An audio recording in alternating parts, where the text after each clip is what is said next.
Nongeye ndagushimiye cyane wo mukunzi wa Nyarwanda Sport TV, nizere ko umeze neza cyane, ngo waye ikaze wo ufata umwanya wakurikira ibiganiro bya Nyarwanda Sport TV. Reka nizere ko umeze neza cyane. Nitwa Munyantore Eric Karikeza, ndazirutse mu gitondo kugira ngo nze tuganire ku bimaze cyangwa se ku makuru ariho akakanya.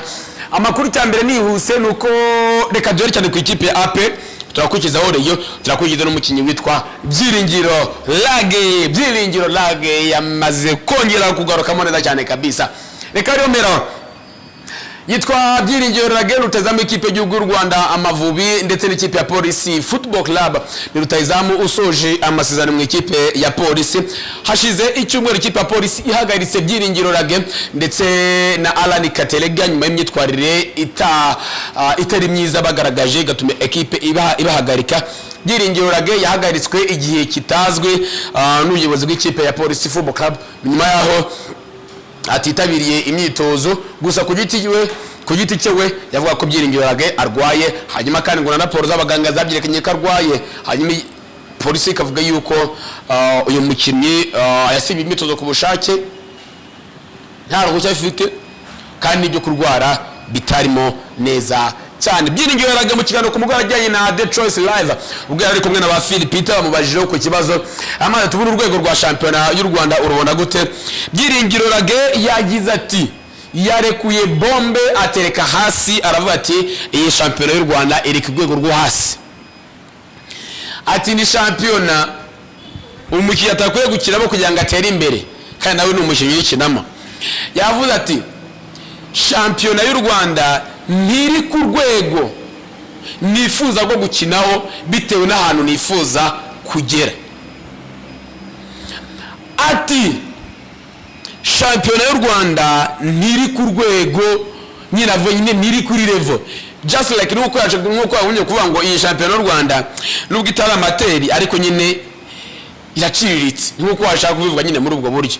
Ati iyi shampiyona ni favorize umukinnyi gutera imbere. Ati bitewe naho yifuza kugera Byiringiro Lage arona shampiyona y'u Rwanda nta hantu yamugeza. Yongera kandi kanavuga ngo ndifuza yuko byibuze nasohoka mu Rwanda nkajya gukina hanze y'u Rwanda apana muri shampiyona y'u Rwanda. Abantu bakavuga ati rutazamu Byiringiro Lage ubu koko shampiyona y'u Rwanda iri ku rwego rwazi ku buryo abakinnyi banyuraho ugenda utsinda ibitego ukaba wabitsinda. Hari bamwe bagina bavuga ati nibyo shampiyona ari ku rwego, ese byibuze Lage ari mu bashyitsi batanu ba mbere bakomeye muri iyi shampiyona, ari mu bakinnyi maze gutsinda ibitego byinshi ku buryo byibuze shampiyona yisuzuguye. Nibigenda bizamuka aho ngaho bamwita Byiringiro Lage. Byiringiro Lage amaze gutsinda Byiringiro Lage kumaze gufungwa kenshi biterwa n'iki? Byiringiro Lage ati polisi y'u Rwanda yaramutaje imaze kumfunga inshuro 3 ari muri Sunday weekends ubwo yakiraga yaje mu kiruhuko, nabwo yatwaye imodoka yasinze baramufunga. Inshuro ya mbere marabizi neza nanone ko yatwaye nanone yasinze hano mu mihanda ya za Kigali n'ubundi neza cyane kabisa, ari kumwe n'abandi abantu nashatse kuvuga nabwo baramufunga. Inshuro gatatu nabwo bamufungira ku Ruyenzi. Byiringiro Lage avuga ati gutwara imodoka wanyoye ni amakosa, ariko nanone hari igihe uyinywa ukumva wagenda, ukumva watwara imodoka ukagenda. Ati ni amakosa. Iki nayo nakimushime cyane. Hari abantu benshi bavuga ati nanjye nta muntu wamfata reka yitwara imodoka ngende, ariko bikarangira bagufashe. Byiringiro Lage avuga ati gutwara wanyoye ni amakosa. Ati kandi hari ubwo wenda kakubwira ati yitwaye wayinyoye, ni muri ubwo buryo. Byiringiro Lage agashingura 10 cyangwa se agashingura 10 nagara agashingura 10 yanazemo kanyuma baramwatse Lage wumva wakomeza gukina mu Rwanda, ese nawe wayikinamo? Byiringiro Lage yacinzira ku murima aravuga ati yewe ntabwo nifuza ko nakina muri reyo. Ati kandi nta n'umuntu wifuza ko nakoza gukina mu Rwanda kuri iyi shampiyona itari ku rwego. Ati ndifuza kujya gukina hanze y'u Rwanda. Byiringiro Rage ntabwo azongera kugaragara mu mukino wa Police Football Club mu mwaka w'imikino 2025-2026 nkuko nawe yabyitangarije avuga ati bamagayitse igihe kitazwi ati kandi mu mikino itatu isigaye biragoye cyane ko nzongera gukinira equipe ya Police Football Club. Police irimo irabura amanota, iri navuga yuko niyo kipe makipe akomeye idafite umusaruro mwiza cyane, irimo iratsinda rimwe kanganya gatatu igatsindwa gatatu, kubona intsinzi kubona Police yatsinze kabiri kikurikiranya ni igitangaza. Harimo ngo yitwa Byiringiro Rage uwa kabiri. Reka rero twigiraho neza cyane, reka tujye mu ikipe ya APR Football Club. Ekipe ya APR Football Club izahabwa miliyoni 246 zirengaho gatoya cyane mu gihe yaramuka yegukanye igikombe cya shampiyona y'u Rwanda umupira w'amaguru mu Rwanda yitwa BK Pro League. Munangiriro za shampiyona y'uno mwaka ubwo bwana Shema Fabrice atorwa kuyobora ishyanga ry'umupira w'amaguru mu Rwanda yatangaje ko yazamuye ibihembo by'amakipe cyangwa se igikipe yegukana igikombe cya shampiyona mu Rwanda, ndetse hanashyizwe uburyo bw'amakipe 8 agomba kwegukanamo ibihembo bigendanye n'umwanya ekipe yagendaga isorezwa. Ekipe ya APR Football Club bafashe umwanzuro amakipe muri Sudani ataremewe kuba akina mu Rwanda. Hanyuma haza gushyirwamo amakipe abiri yo muri Sudani ariyo El Merreikh ndetse na Al Hilal, apana Al Hilal yo muri Sudan.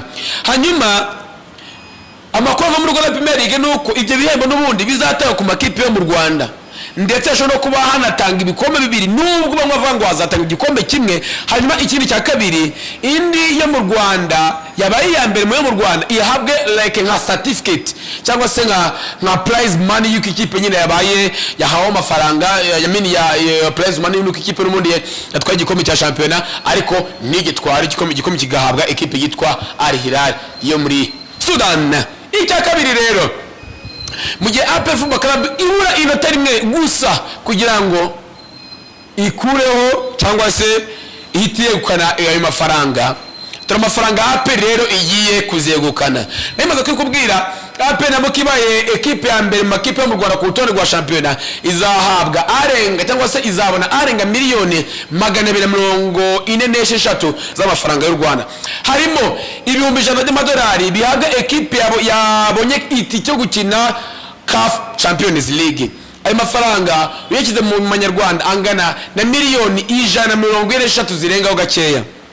Icya kabiri izahabwa miliyoni 80 z'ukwegukana igikombe cya shampiyona, izahabwa miliyoni 10 na Star Time, izahabwa kandi izindi miliyoni 10 zihabwa amakipe yose zitangwa na Beka Bank of Kigali nk'ikipe yitabiriye amarushanwa y'umwaka w'imikino 2025-2026. Ayo yose wayateranya akagera kwa amafaranga. APR kandi ibigere n'amafaranga yinjiza ku kibuga n'abaterankunga bayifite, habwa n'amafaranga nayo azagenda yiyongeraho igenda ibona amafaranga menshi. Aho ngaho tari mu ikipe yitwa APR Football Club yarayitsinze ikipe ya AS do Kigali ibitego 2-1. Igitego cya APR cyatsinzwe na Sheikh Jibril Watara wamaze kuza ibitego 15, hanyuma uwitwa Pasi nabaza gutereka mu igitego cya kabiri cya intsinzi ikipe ya APR Football Club. Hanyuma reka tuve kuri APR Football Club twigiye none kuri Murera.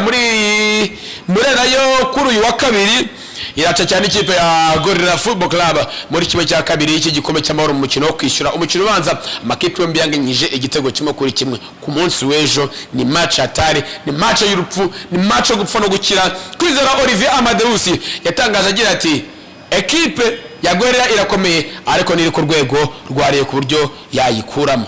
Ubwo nabyo tuzagenda tubabwira ku kigo cyawe cyose ko kigenda kizamuka, zagenda mikubwira muri rusange. Hanyuma rero reka nigarukire niba ushaka kumenya cyangwa se kwiga icyitwa videography, graphic design ndetse na photography, ngwino hano Munyarwanda Art Studio dufite May intake cyangwa se amasomo yo mu kwezi kwa gatanu azatangira tariki ya 18 z'ukwezi kwa gatanu. Yandikishe rero aka kanya unyuze kuri artstudio.inyarwanda.com. Waye wano bashoko bagenda wiyandikisha neza cyane kabisa uze tugwe ubumenyi bwa hatari bwo ku rwego mpuzamahanga kugira ngo uzabashe ko wagenda n'ubundi uba umuntu hatari ku isi nawe ubashe ko wamenyekana, cyangwa se hamagara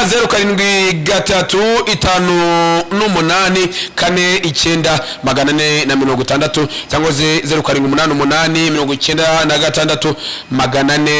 0788968429. Ngwino uyandikishe rero, amasomo azatangira ku itariki ya 18 z'ukwezi kwa gatanu 2026, cyangwa se udusanga hano mu mujyi wa Kigali n'ubundi hano la bonne adresse hano haruguru neza haruguru UTC, usanga ku kazi tukwandike ube umeze neza cyane. Yitwa Paul niwe camera operator, nayo nitwa Myanore Eric Karikeza. Intangiriro nziza cyane z'iki cyumweru.